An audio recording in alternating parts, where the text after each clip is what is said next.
নমস্কার সবাইকে, জয় বাবা লোকনাথ, জয় মা তারা। আজকের ভিডিওটা সকল ব্যক্তির জন্য, কারণ সকল ব্যক্তির রাশি আছে, লগ্ন আছে, নিশ্চয়ই তারা সেটারও ব্যাপারে জ্ঞানত। তো সব রাশির মানুষদের আমি আজ এমন একটা টিপস দেবো যাতে তারা তাদের নিজেদের ভালোটা খুব ইজিলি করতে পারে। আমি জানি অনেক মানুষ পুজো করতে পারে না, কিংবা পুজো করার ঠিক মেথড জানে না, কিংবা পুজো করার ওই আগ্রহটা নেই। তারা এই একটা রেমেডি ফলো করে, জাস্ট একটা রেমেডি ফলো করে আশীর্বাদ তো পাবেই, কারোর কাছ থেকে কোনো রকম অভিশাপ কিংবা যাদের আমরা দেখতে পাই না তাদের থেকে কোনো রকম হার্ম কিন্তু আসবে না, হার্মফুলনেস কোনো দিন হবে না, অল টাইম প্রোটেকশন থাকবে। কি সেটা হচ্ছে, বাস্তু যখন আপনারা পড়ছেন তখন আপনারা ভালোভাবে যদি পড়েন জানতে পারবেন যে সব রাশির মানুষদের কিন্তু একটা কোণ আছে, একটা দিক আছে, একটা ডাইরেকশন আছে। সেই ডাইরেকশানটা যদি সেই মানুষ অলওয়েজ পরিষ্কার রাখে এবং সেই ডাইরেকশানে নিয়ম মতো সে যদি কোনো রকম তার নিজের ইচ্ছার জিনিস রাখে, তাহলে সেই ডাইরেকশান কিন্তু তাকে অলওয়েজ ফল দেবে। অ্যাটলিস্ট ডাইরেকশানটা পরিষ্কার করে রাখা উচিত। তো রাশি অনুযায়ী কার কী ডাইরেকশান সেইটা আমি আজকে এই ভিডিওতে বলবো। আপনারা নিজেদের বাড়ির সব মানুষের সাথে এটা ফলো করবেন। বাড়ির 5 বছর থেকে শুরু করে 85 বছরের মানুষের অবধি সব মানুষকেই নলেজটা দিয়ে দেবেন। বলবেন এই একটা পারলে ফলো করো, আর কিছু করতে হবে না, নিজের দিক নিজে পরিষ্কার রাখো। পরিষ্কার কথা, সবাই যদি নিজের দিক নিজে পরিষ্কার রাখে, বাড়ি পরিষ্কার থাকবে, মন পরিষ্কার থাকবে, সব দিক রাস্তা খোলা থাকবে, রাস্তায় যে আসবে আসবে, কোনো প্রবলেম হবে না। তো পূর্ব দিক, ফার্স্ট হচ্ছে পূর্ব দিক। পূর্ব দিকের কোন রাশি? পূর্ব দিকের রাশি হচ্ছে মেষ রাশি, সিংহ রাশি, ধনু রাশি। তাহলে মেষ রাশি, সিংহ রাশি, ধনু রাশির মানুষরা পূর্ব দিক সবসময় পরিষ্কার রাখবে, ফার্স্ট। সেকেন্ড হচ্ছে পশ্চিম দিক। পশ্চিম দিক হচ্ছে মিথুন রাশি, তুলা রাশি, কুম্ভ রাশির দিক। তাহলে কুম্ভ রাশির মানুষ, তুলা রাশির মানুষ, মিথুন রাশির মানুষ সব সময় চেষ্টা করবে পশ্চিম দিক বাড়ির পরিষ্কার থাকুক।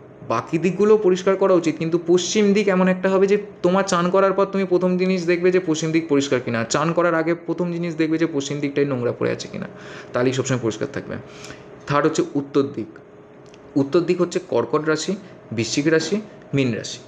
কর্কট রাশি, বৃশ্চিক রাশি, মীন রাশির মানুষরা যদি উত্তর দিক পরিষ্কার রাখতে পারে, তাদের কোনো দিন টাকা পয়সার প্রবলেম আসবে না, অপরচুনিটি দাঁড়াবে না, চাকরিতে বিফল হবে না, বিজনেসে বিফল হবে না। কোনো রকম রেড সিগন্যাল থেকে বাঁচার জন্য উত্তর দিক কর্কট রাশি, বৃশ্চিক রাশি, মীন রাশির মানুষরা পরিষ্কার রাখবে। এইটা কিন্তু টেস্টেড, 30 ইয়ার্সের টেস্টেড অ্যাস্ট্রোলজি প্লাস বাস্তুলজির আমি আপনাকে কিন্তু নোটস বলে দিচ্ছি, এটার কিন্তু দাম আছে, আপনারা ফলো করবেন।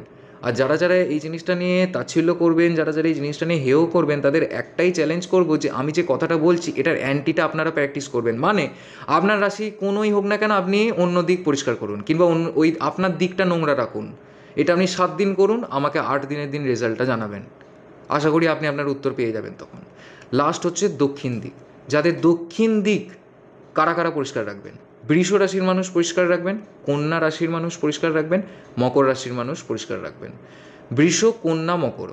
দেখুন, বাড়িতে সব মানুষের কোনো না কোনো রাশি আছে। যারা যারা রাশি জানেন না তারা তারা আমাকে কমেন্ট করতে পারেন, কিংবা তারা তারা তাদের আমার নাম্বারে কন্ট্যাক্ট করতে পারেন। আমি রাশি, লগ্ন, গ্রহ ব্যাপারে তাদের অবস্থান জানিয়ে দেবো তাদেরকে, তারপরেই তার এটা ফলো করা শুরু করুক। কিন্তু যদি ফলো করে, যেরকম দক্ষিণ দিক বৃষ রাশি, কন্যা রাশি, মকর রাশি, এটা যদি ফলো ওরা করে, কেউ ওদের রাস্তায় দাঁড়াতে পারবে না, কেউ ওদের কোনো ব্যাড কমেন্ট পাস করতে পারবে না, কেউ ওদের কোনো রকম হারিয়ে দিতে পারবে না। জেতার একটাই উপায়, সেটা হচ্ছে নিজের হাতের মধ্যে নিজের ভাগ্য রাখা।